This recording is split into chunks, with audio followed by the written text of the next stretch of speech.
No somos solamente aprieta botones, yo diría que somos la iluminación para el diagnóstico.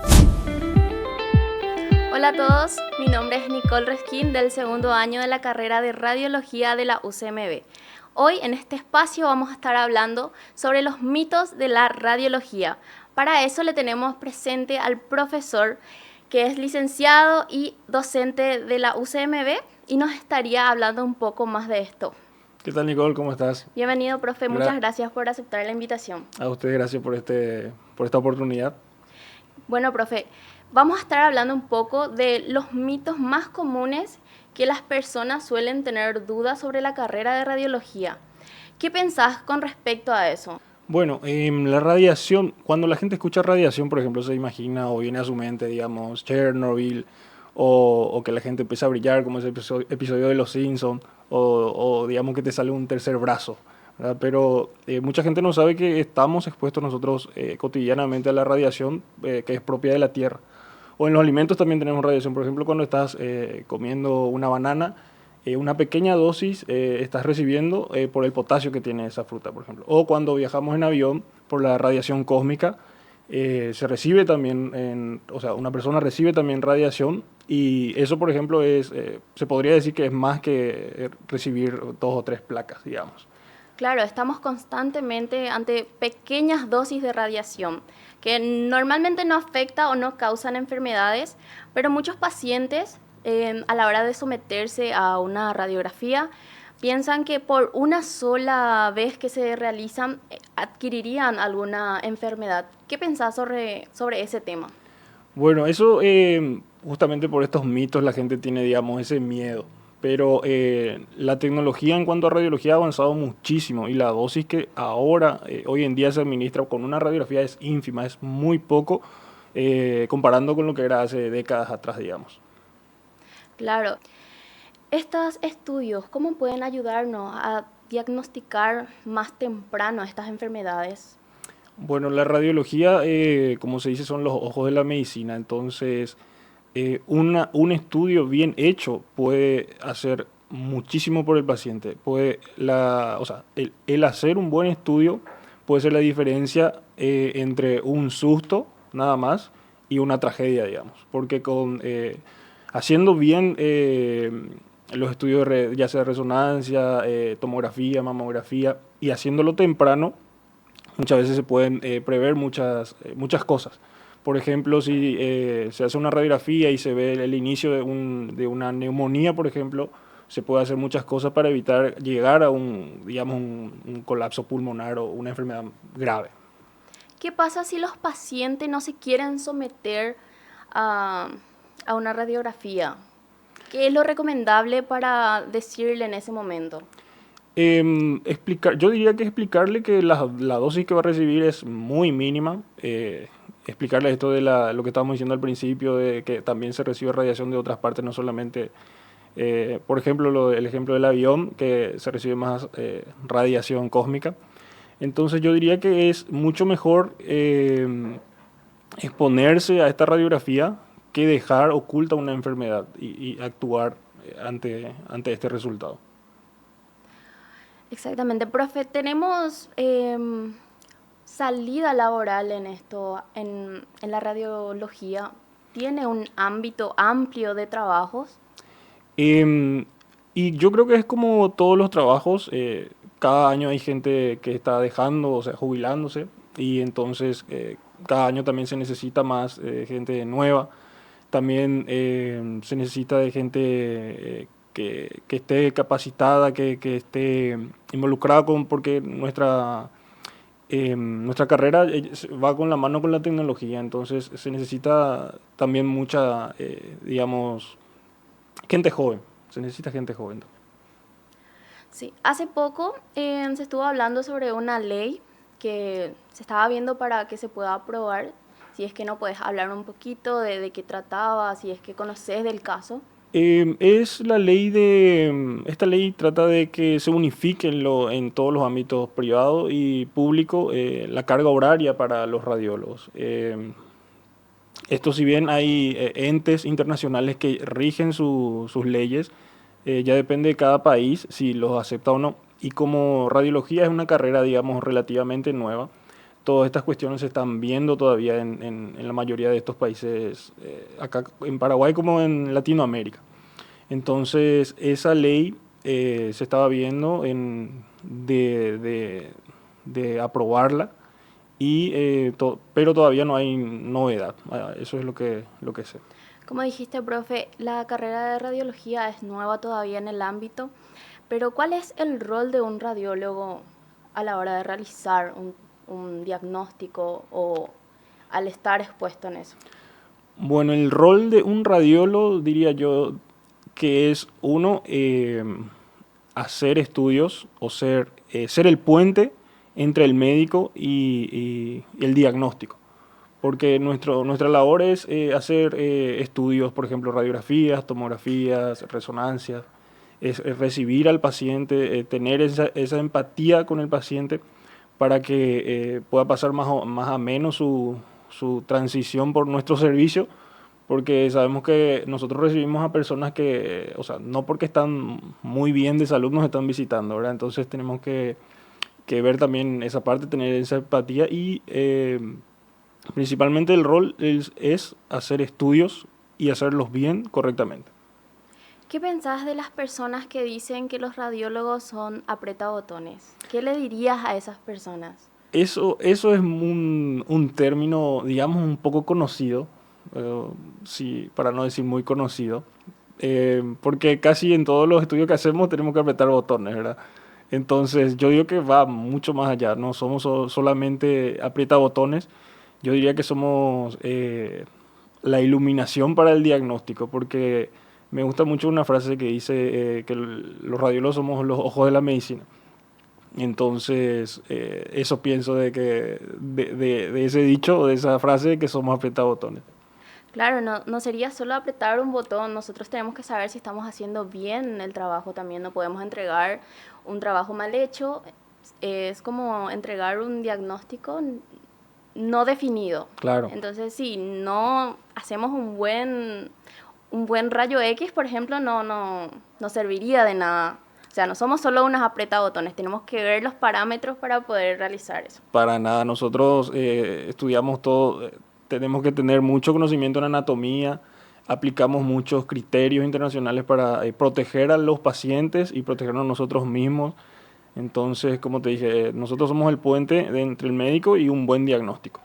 ¿Dónde podría un profesional de radiología trabajar? ¿Cuáles son las áreas más amplias para poder realizar? Me estabas indicando que había rayos X, tomografía. ¿Qué otras áreas hay en radiología? Tenemos muchos ámbitos. Tenemos radiología, que son la elaboración o la realización de radiografías simples, contrastadas. Tenemos tomografías, que también se hacen las simples y un poco más complejas. Lo mismo en resonancia. También tenemos mamografía, tenemos densitometría ósea. Tenemos los estudios dentales también que se hacen en odontología y entre otros. Eh, ¿Cuál crees que son algunas de las enfermedades que se pueden observar a través de la radiología, profe? Muchísimas. Por ejemplo, por decirte alguna, se puede evaluar un pequeño cálculo, si se tiene el famoso litiasis renal, piedra en los riñones. Se puede ver o visualizar el inicio de un tumor, por ejemplo, neumonías. También se puede ver problemas cardíacos, por ejemplo, problemas en el hígado, el apendicitis, se puede ver también por tomografía. Importante también saber decir o mencionar ahora que mucha gente piensa que tomografía solamente se hace de la cabeza, pero en realidad no, se hace de todas partes del cuerpo. ¿Qué recomendarías a un interesado en estudiar la carrera de radiología? ¿Cuál es tu principal recomendación para esa persona?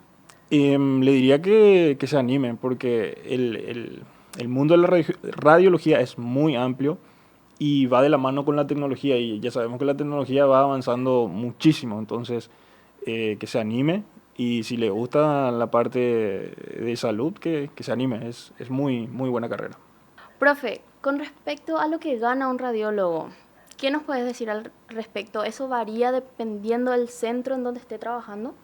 Sí, varía mucho del lugar, varía mucho del lugar. Conozco a muchos colegas que trabajan, por ejemplo, en un lugar público y en un lugar privado. Generalmente en los lugares públicos se gana un poquito más, digamos, pero no hay mucha diferencia. El sueldo es bastante bueno, digamos. ¿Es un sueldo base en los centros públicos o suele variar también eso? Siempre, bueno, como en toda carrera creo yo que siempre se empieza con una base y uno después va mejorando, es importante también eso mencionar, ¿verdad? Que siempre uno se tiene que capacitar y más en nuestro ámbito que es la radiología que va constantemente evolucionando gracias a la tecnología. Entonces, importante decir que cuanto uno más se capacite, la remuneración va a ser más elevada. ¿Cómo sabemos el momento en el que ya no podemos estar expuestos a radiación? Los radiólogos, en la mayoría de los centros, tenemos unos dosímetros, que son unos dispositivos que miden la radiación. Esto se mide de forma mensual. Entonces, cada mes viene un reporte diciendo cuánta dosis recibió este personal. Entonces, si las dosis que va recibiendo son muy elevadas, se toman medidas, por ejemplo. Y esto se hace un resumen cada año de todo el mes, de todas las dosis que recibió este personal, el radiólogo. Entonces se suma y se hace un promedio. Si ese promedio pasa los estándares o los límites seguros, digamos, se toman medidas, ya sea se muda de sección dependiendo de cada centro ya en donde esté trabajando el radiólogo, se toman estas medidas. O sea, el radiólogo no deja de trabajar en el área de radiología una vez que pasa el valor del dosímetro. Tendría que dar, digamos, un descanso, porque si está en un año ya recibió más de la dosis que tendría que recibir, tendría que apartarse, digamos, un poquito de su lugar de trabajo. Pero esto ya, como te dije, depende de cada centro qué medidas tomar. Claro, el centro en que toma el dosímetro, si nos puedes hablar un poco de cuál sería el nombre del centro. Tengo entendido que es la CENEA, la Comisión Nacional de Energía Atómica, es el encargado, por lo menos en el Centro Médico Bautista, creo que de todos los centros, si no me equivoco, es el encargado de hacer estas mediciones, llevarlas en su laboratorio y hacer el canje, porque son dos dosímetros. Un dosímetro se usa un mes, el radiólogo lo usa un mes, y esto lleva el personal, va y hace sus mediciones, y mientras hace las mediciones se trae otro. O sea, por cada radiólogo se utilizan dos dosímetros, que son los aparatos que miden la radiación. O sea, se está monitoreando constantemente cuánta dosis está recibiendo cada personal así para poder cuidarse. Claro, y las protecciones, existen muchas protecciones para los radiólogos y también para los pacientes. ¿Cuáles serían esos? Claro, existen, por ejemplo, el chaleco plomado. Nosotros utilizamos, los radiólogos utilizamos mucho el material que es el plomo por por la composición del material. Es muy apto porque ataja la radiación, o sea, no deja pasar mayormente la radiación. Entonces, de ese material tenemos, por ejemplo, los chalecos plomados, que son, casi como su nombre lo dice, chalecos. Tenemos los protectores de tiroides, que son como unos collares que se coloca acá. También tenemos gafas protectoras. Todo es con láminas de plomo que sirven para proteger cada parte del cuerpo. También tenemos los protectores gonadales que se utilizan para proteger las partes íntimas de cada radiólogo. Claro, las paredes plomadas puede ser en cada sala de rayos. Claro, Hay sí. salas con paredes plomadas. Sí, todas las instalaciones donde se utilizan rayos X, todas las salas tendrían que tener estas paredes con protección también para el público externo que está constantemente circulando en cada centro, ¿verdad? Entonces, Aparte de esos protectores individuales, lo que acabo de mencionar son los protectores individuales. También tenemos los protectores propios de cada sala. Por ejemplo, para que el radiólogo realice su radiografía, ubica todo al paciente y se va y se coloca detrás de un biombo protector. Generalmente es una pared de hormigón con un vidrio para que pueda mirar al paciente si se está colocando correctamente, que también está protegido ese vidrio. Claro, cuando un paciente pediátrico entra a la sala, normalmente es acompañado por un familiar. Al familiar, ¿se le tiene que entregar los protectores para estar acompañándole al paciente? Siempre, lo ideal es que siempre se coloque también el familiar. Al paciente se le otorga los protectores si es que no va a obstaculizar la parte donde va a recibir. Por ejemplo, si vamos a hacer una radiografía del pecho, del tórax, no podemos darle al paciente un protector de tiroides, que es el collarín que te estaba mencionando, porque eso va a obstaculizar la parte del tórax.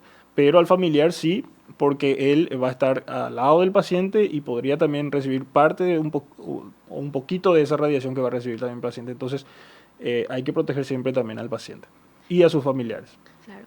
Si no se le entrega al paciente en los chalecos, el collarín, ¿creen que a lo largo eso le causaría alguna enfermedad o Es muy difícil que pase eso porque los pacientes están al lado perdón, los familiares están al lado del paciente, entonces no, la cantidad sí de por sí, lo que el paciente está recibiendo es una dosis pequeña, como estábamos hablando hace rato, el paciente es un poco menor, o sea, o un poco mucho menor, digamos, que eso, entonces eh, no podría pasarle nada, pero siempre es recomendable darle los protectores. o sea que no le causaría ninguna enfermedad ni al paciente ni al acompañante del paciente, ya que estas dosis son controladas justamente para que esas cosas no ocurran? Claro, exactamente.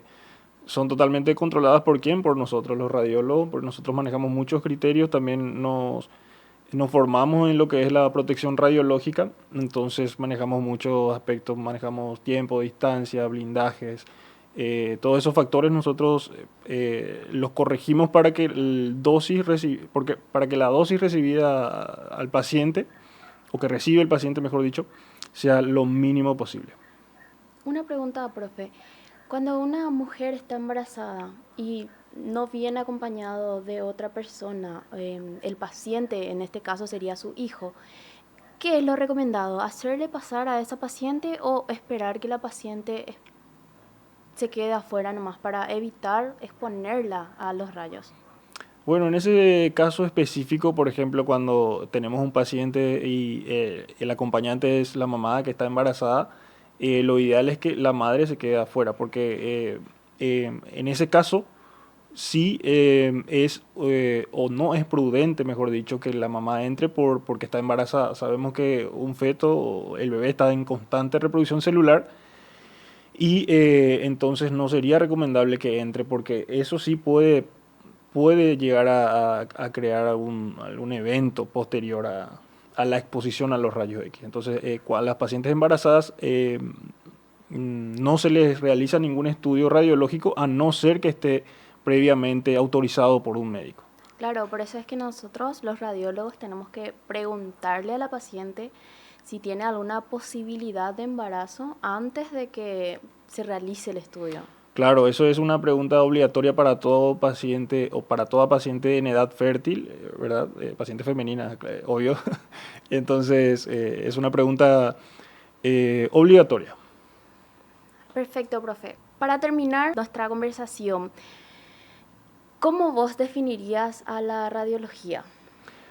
Yo lo definiría como que no solamente somos, o la carrera no se trata solamente de apretar botones, va mucho más allá.